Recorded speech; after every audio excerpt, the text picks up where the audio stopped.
Auburn family, Auburn Alumni Association, War Eagle, Cody Burns, co-offensive coordinator and wide receivers coach here at Auburn.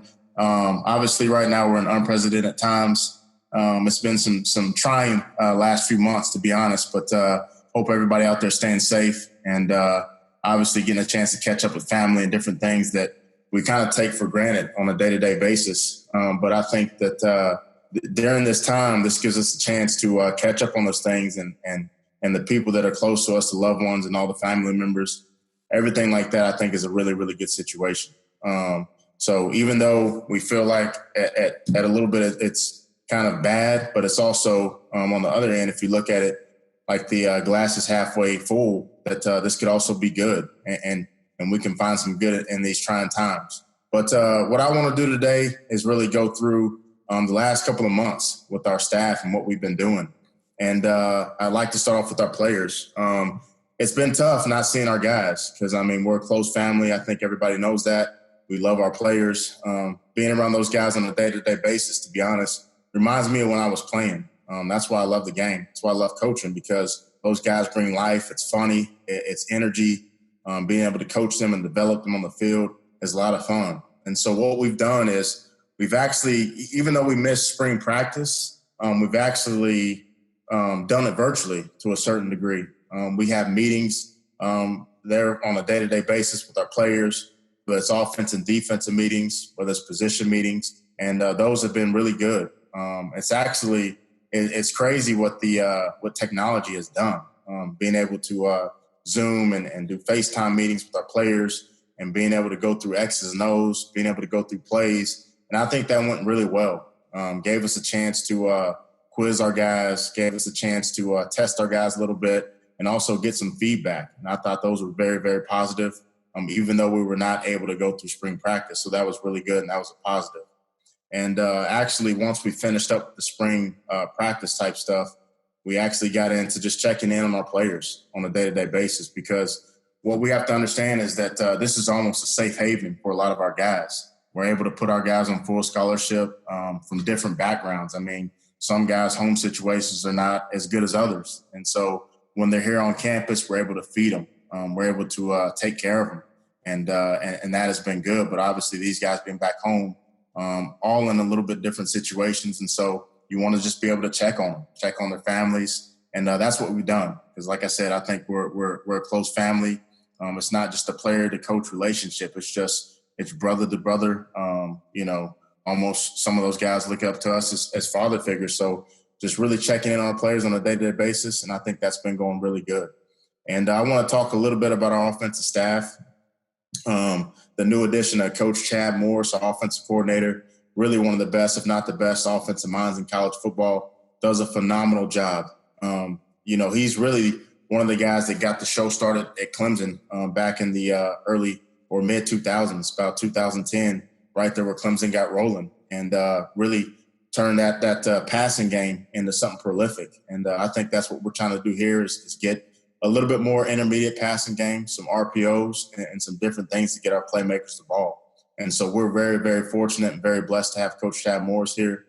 He's going to do a phenomenal job, and I'm excited to really work with him on a day-to-day basis. And also the addition of Jack McNeil.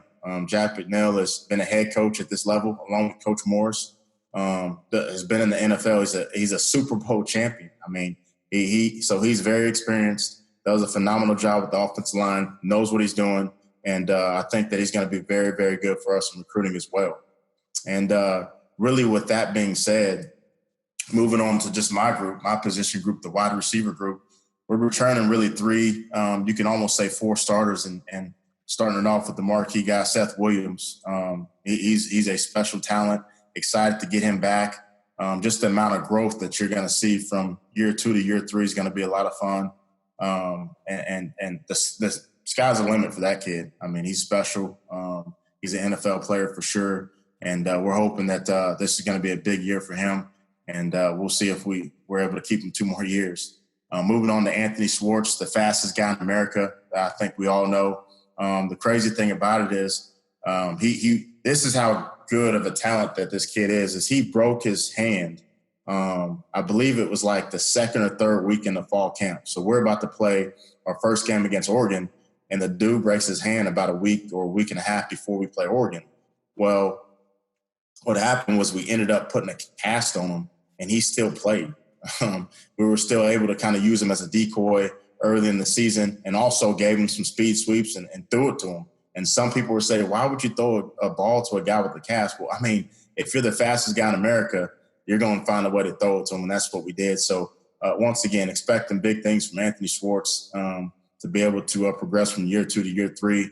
Very, very excited about the talent that he is as well. And then moving on to Eli Stove, a veteran. I mean, Eli Stove has been around here for a while, has had some ups and downs as far as injuries are concerned. But I think at the end of the day, Eli Stove was one of the most prolific football players in the SEC. And if he's able to stay healthy, which we assume he is, and he feels really good, he's going to have a breakout year, in my opinion. I think he's one of the best players in all of the country with the ball in his hands, and just the development that we're going to have really from year, I guess now 3 to 4 with him is going to be a lot of fun to watch and watch him grow. And then also I say, 3 to 4, Cedric Jackson is a guy that has played a bunch of ball as a freshman, played as well as a sophomore last year, and actually had a couple of big catches in the last couple of games against Georgia and Alabama. And one of the key catches he had was it was a 2-point play right after we scored to really take the lead. And Bo rolled out on a little sprint out and threw with the shed. And he made that catch and kind of sealed the deal on that one. So we're excited to see what he can do and see his growth as well in the upcoming year. So that's really our staff. That's my group. And I think just overall, like I said, the last couple months have been a trying time away from our players, but we're going to stay together. We're going to get through this thing. We're going to continue to obviously go via Zoom, and hopefully here in the next couple of months we can get our guys back. And I know right now they're really talking about the NCAA and the SEC is talking about a few return dates: June 1, June 15th, July 1, and July 15th. And right now, I think Coach Malzahn's message is really just be positive. I mean, there's a lot of talk out there about maybe there's not a season, maybe there is. Who knows? I mean, it's really out of our hands, and all we can do is be positive and look forward to a return date. And that's what we're doing with our players as well. Obviously, the NFL draft was really big for us. We had 6 guys drafted, a couple of first-round picks with that, which a great story is I don't know if anybody saw my tweet. I tweeted that I was mad at Noah still.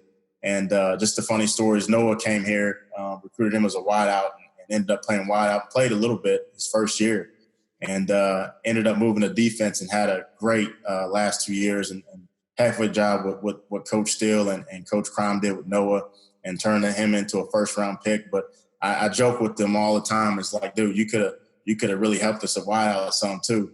But, I'm happy for him, proud of all those guys that got drafted, did a phenomenal job putting in the work and the time. And so I'm extremely proud of those guys.